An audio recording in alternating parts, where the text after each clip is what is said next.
12 years of sweat, sacrifice, and loyalty gone in a single meeting. Ethan Hayes built a crumbling construction firm into a multi-million-dollar powerhouse, only to be cast aside for the boss's entitled son. But as the company he built began to collapse under incompetence, Ethan made a quiet decision, one that would turn the 12 years of construction firm into the most devastating comeback they never saw coming. Have you ever given everything to a job or someone only to be betrayed when it mattered most? Share your thoughts. Stories like these remind us how fragile trust can be. My name is Ethan Hayes. I'm 37 years old, and this is the story of how 12 years of loyalty were thrown away and how I built something stronger from the ruins.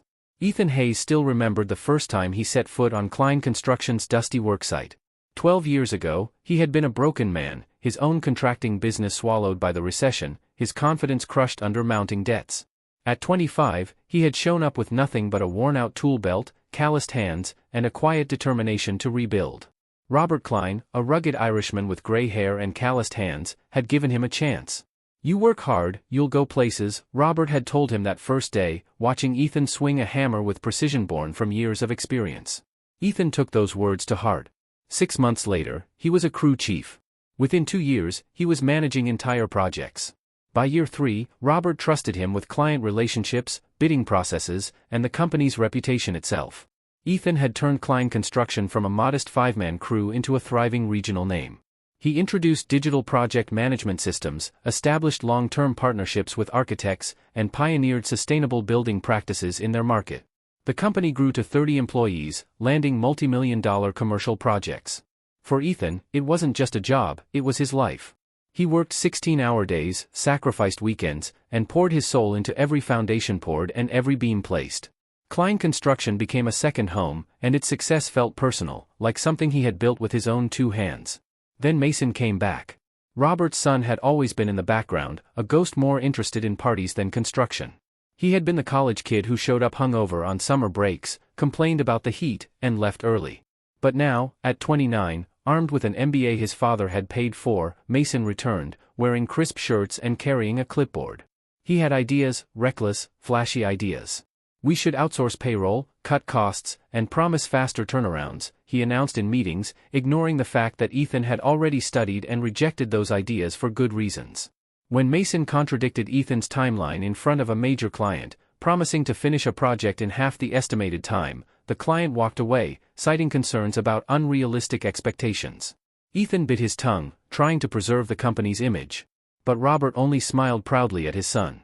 "Fresh blood," Robert said, defending him. "We need new energy, Ethan. You're too cautious these days." The word stung, especially after everything Ethan had built.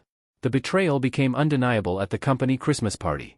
Ethan had been mingling with employees and longtime clients when he overheard Robert laughing with a group of investors. "Mason's got new ideas, fresh energy," Robert said, raising a glass. "He's the future of this company." A client who had trusted Ethan for years protested, praising Ethan's reliability, but Robert dismissed it. "Mason understands modern business practices in ways Ethan never learned." The words felt like a knife. 12 years of loyalty, sacrifice, and dedication meant nothing compared to blood ties and an MBA. Weeks later, the final blow came. Robert called an all-hands meeting. Surrounded by workers Ethan had hired and trained, Robert announced Mason as the new president and CEO of Klein Construction. Ethan would now handle permits, paperwork, and regulatory compliance, a desk job for a man who had built the company from the ground up. The room went silent. Ethan felt every eye on him, some full of pity, others shocked. Mason approached afterward, grinning. "Hope you're ready to help me learn the ropes," he said smugly. Ethan forced a polite smile, but behind it, his mind was already moving. He had given Klein Construction 12 years of his life, and they had chosen to throw it away. Ethan Hayes had spent 12 years building Klein Construction with his bare hands and sheer determination. He had trusted Robert Klein's promise from the very beginning. "When the time is right, Ethan, you'll get what you deserve," Robert had told him countless times, often after long days when Ethan was still at the office reviewing blueprints or drafting proposals while everyone else had gone home. Ethan believed him, believed that hard work and loyalty would pay off. He kept pushing himself, worked weekends, skipped family vacations, and turned down multiple offers from competing firms who wanted him as a project manager. His wife, Emily, had often voiced what he refused to admit. "You've earned that partnership 10 times over," she would say as she poured him coffee before another 16-hour day. "Why hasn't Robert made it official?" Ethan's answer was always the same: I trust Robert. He's been good to me. When the time's right, it will happen. Emily would nod, though she never looked convinced. To Ethan, loyalty meant something. He owed Robert for giving him a second chance when he had nothing. And he wasn't the kind of man who broke his word or left a mentor behind. But that loyalty would soon feel like a chain pulling him under. Mason's arrival began the slow unraveling of everything Ethan had built. It started with small things, like renegotiating deals with trusted subcontractors to cut costs. Mason bragged about saving a few thousand, ignoring the fact that those contractors had earned their reputation by doing reliable, high-quality work. Then he switched their project management software to a cheaper system that lacked the critical features Ethan had implemented years ago to keep their growing portfolio running smoothly. The final straw was the unrealistic promises Mason made to clients. He boasted in meetings about cutting project timelines in half, insisting they could do it without compromising quality. Ethan knew it was impossible. Construction wasn't just about numbers on a spreadsheet, it was about precision, permits, weather delays, and coordination with dozens of subcontractors. Every time Mason spoke, Ethan could feel the foundation of the business cracking. Longtime clients who had once trusted Klein Construction began questioning Ethan about missed deadlines and cost overruns, problems Mason's decisions had created. He stayed quiet in meetings, trying to protect the company's reputation, but his silence felt like complicity. The company he had poured his life into was slipping through his fingers, and he couldn't stop it. When Ethan finally confronted Robert, hoping to make him see reason, the conversation went worse than he had imagined. It was late in the evening, the office nearly empty, when he stepped into Robert's office with a folder full of reports showing project delays and client complaints. "Robert, we need to talk about Mason's decisions," Ethan said, laying the folder on his desk. Robert barely glanced at it. "Mason's my son," he said firmly, his voice carrying a finality that Ethan hadn't heard before. "He has every right to learn this business." "He's not just learning, Robert," Ethan pushed, trying to stay calm. "He's making decisions that are costing us clients. The Voss Center project walked because he overpromised a timeline that wasn't realistic. We can't keep doing this." Robert's face darkened. "You've grown too cautious, Ethan. That's the problem. Success has made you conservative. Mason brings fresh ideas, fresh energy. He's the future of this company." The words hit harder than Ethan expected. For 12 years, he had been told he was the backbone of Klein Construction, the reason clients trusted them, the man Robert depended on. Now, his years of loyalty were being dismissed as a liability. Ethan stood there for a long moment, the weight of Robert's words sinking in. For the first time, he realized that all the late nights, all the sacrifices, all the trust he had placed in Robert had meant nothing in the end. Loyalty, he understood now, wasn't a strength in this business, it was a chain that had kept him tied to a company that no longer valued him. For the first time in 12 years, Ethan began to wonder if it was time to walk away. Adrian Voss sat across the conference table, his sharp gaze fixed on Ethan as he flipped through the updated project timeline. The tension in the room was suffocating. "Ethan, I hired Klein Construction because of you," Voss said finally, his voice controlled but firm. "Your reputation, your precision, your honesty. That's what I invested in. And frankly, it's the only reason I haven't pulled every remaining contract yet." Ethan kept his expression neutral, though the sting of Voss's words wasn't aimed at him. "I'm not at Klein anymore," Ethan said simply. Voss's smile widened slightly. "I know. That's why I asked you to meet me. I've been considering vertical integration, creating my own construction arm to handle future projects, but I need someone I can trust to run it. Someone who already has the respect of the crews, the subcontractors, and the clients. I want you to build it, Ethan. I'll provide the capital and bonding. You'll be the majority owner, free to take other clients as well. We both win." Ethan stared at him for a long moment, weighing the offer. "Starting a company from scratch isn't a small risk," he said finally. "It's not charity, Ethan," Voss replied. "It's business. You have the talent, and I have the resources. Together, we can build something better than what Klein has become." Ethan felt something shift in him then, a spark he hadn't felt in months. For the first time in weeks, he allowed himself to smile. "All right, Adrian," he said, extending his hand. "Let's build something worth believing in." 3 weeks later, Hayes Construction officially opened its doors. The name wasn't for Ethan, but for his father, a carpenter who had taught him to measure twice and cut once. The office was modest, just a rented space 2 blocks from Klein Construction, but it hummed with energy from the start.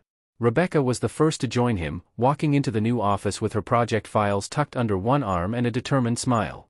"You're really doing this," she said, settling into her new desk. "We're doing this," Ethan corrected, handing her the first set of blueprints. Miguel came next, shaking Ethan's hand with a grin that carried relief. "I was waiting for this, Ethan," he said. "And I brought 3 of my best guys with me.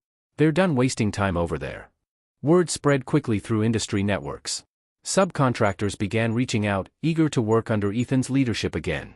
Within a month, Hayes Construction had its first official project, a small office building for Adrian Voss, designed specifically to establish the new company's reputation. Ethan was on site every day, walking the foundation with Miguel, double-checking every measurement. It felt right, like coming home to the kind of work that mattered. Meanwhile, Klein Construction was crumbling under Mason's leadership. The Riverside project failed its inspection due to unauthorized changes Mason had insisted on, requiring costly corrections that erased any profits. The downtown project, once their flagship, remained on indefinite hold as Voss moved his contracts to Hayes Construction. Employees continued to resign, many of them quietly approaching Ethan for opportunities. By the end of the second month, Klein's once proud reputation was in tatters, its phone ringing with more complaints than new business. Robert showed up at Ethan's construction site one Thursday afternoon, looking older and more worn than Ethan had ever seen him. His shoulders sagged as he approached the trailer, and his voice carried no trace of the authority it once held. "Ethan, we need to talk," Robert said, sitting down across from him. "The company's in trouble. Real trouble. Mason's trying, but it's not working. Maybe if you came back, helped him, taught him the right way." Ethan's voice cracked slightly, betraying the weight of his words. Ethan sat down the clipboard he'd been reviewing and looked Robert square in the eye. "You didn't make a mistake, Robert," he said evenly. "You made a choice. You chose family over competence. That's your right as an owner, but it's not my problem to solve." Robert's face tightened with regret, but he didn't argue. He stood slowly, giving Ethan a long, searching look before leaving without another word. Ethan watched him walk away, feeling no triumph, only a quiet certainty. He had made his choice, too. And this time, it was the right one. Mason Klein, once full of arrogant promises and loud declarations about modernizing the industry, vanished almost overnight. Rumors spread that he had been removed quietly from what was left of Klein Construction, his reckless decisions finally too costly to ignore. Subcontractors who had once worked under his chaotic management refused his calls, and developers stopped returning his emails. Some said he had moved to another state, trying to leverage his MBA into a consulting job. Others believed he had left construction entirely, his name now synonymous with failure. Ethan heard the rumors in passing but didn't care enough to confirm them. Mason's silence was its own proof of what everyone already knew. The empire that Ethan had built had been handed to someone unworthy, and the fall had been inevitable. As Ethan stood later that evening, watching his crew finish another perfectly measured foundation, he felt no triumph over Robert or Mason. What he felt was certainty. The work was strong, the foundation unshakable, and this time, it was being built to last. 6 months after walking away from Klein Construction, Ethan Hayes stood in the middle of a new construction site, watching his crew work with the precision and pride he had always valued. Hayes Construction was thriving in ways even he hadn't fully anticipated. With more than $8 million in active contracts and a growing list of high-profile clients, the company had quickly become one of the most respected firms in the region. Developers praised the quality of the work. City inspectors commended the clean, well-managed sites, and subcontractors, many of whom had followed Ethan from Klein, spoke openly about finally working for a company where competence and integrity mattered more than politics. Every project bore Ethan's personal touch. He was on site almost every day, reviewing plans, walking the foundation, and checking details that most owners would leave to project managers. His presence reassured clients and motivated employees. Rebecca often teased him about being too hands-on, but Ethan believed consistency built trust, and trust was the reason Hayes Construction was growing so quickly. Former clients of Klein Construction were among the first to notice the difference. Adrian Voss, who had taken a chance on Klein when Hayes Construction was little more than an idea, now referred to him as the most reliable builder he had ever worked with. "You deliver what you promise," Voss said during a meeting. "And in this industry, that's worth more than anything else." Word of mouth spread quickly. Developers who had once worked with Klein now called Ethan directly, asking for bids and offering contracts without hesitation. One even admitted that the decision to move projects to Hayes Construction was about more than quality or cost. "You care about the work," he said, "and that shows in every detail." Those words meant more to Ethan than the contracts themselves. For years, he had poured himself into building someone else's company, only to be cast aside for a son who hadn't earned the trust of his crew or his clients. Now, every compliment, every new project, and every satisfied client felt like quiet redemption. Inside the office, Hayes Construction's growing reputation was reflected in the atmosphere. Rebecca managed operations with precision. Miguel oversaw multiple crews without sacrificing safety or quality, and younger employees often commented on how much they were learning under Ethan's leadership. There were long days and the pressure of expansion, but there was also pride. At the end of every week, Ethan would stand by the window of his new office, watching his crew return from the field with tired but satisfied expressions. It reminded him why he had started this new chapter, not for revenge, but to build something he could be proud of. When asked by a local business journalist about Klein Construction's bankruptcy, Ethan's response was simple and direct. "We built something better," he said calmly. "And that's enough." He meant it. There was no satisfaction in Robert's regret or Mason's silence, only a quiet certainty that he had chosen the right path. The foundation he stood on now was stronger than any he had ever poured because it was built on competence, respect, and trust, values no one could take away from him again. The sun was low on the horizon, casting long golden streaks across the half-finished steel frame of Hayes Construction's latest project. Ethan Hayes stood at the edge of the site, his boots resting on packed dirt, watching his crew move with practiced efficiency. The hum of equipment, the sharp ring of hammers against steel, and the steady rhythm of voices calling out measurements all blended into a sound he had come to love. It was the sound of progress, of something built with care and skill. For a moment, Ethan let himself breathe it in, feeling a quiet sense of satisfaction settle over him. He thought back to the 12 years he had given to Klein Construction, the long nights, the sacrifices, the moments when he believed loyalty would be enough to secure a future. Strangely, he felt no bitterness now.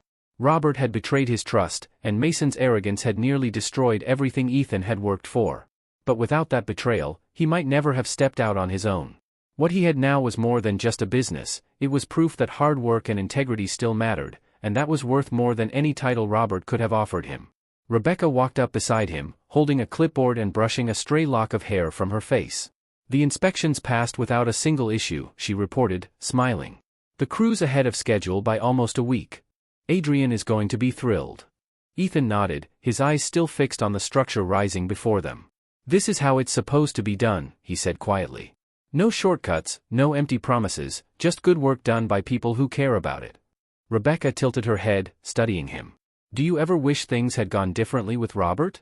Ethan paused before answering. "No," he said finally. "I wish it hadn't ended the way it did, but if it hadn't, I wouldn't be standing here. The most important foundation you can build is the one you stand on when you choose to start over. This is mine." Rebecca's smile widened, and for a moment, she looked younger, like the eager project coordinator he had hired years ago. "Then I'd say we're building on solid ground," she replied before heading back to check on the crew. That evening, Ethan sat on the back porch of his home with Emily, a glass of scotch in his hand. The air was cool, carrying the faint scent of fresh-cut lumber from a nearby site.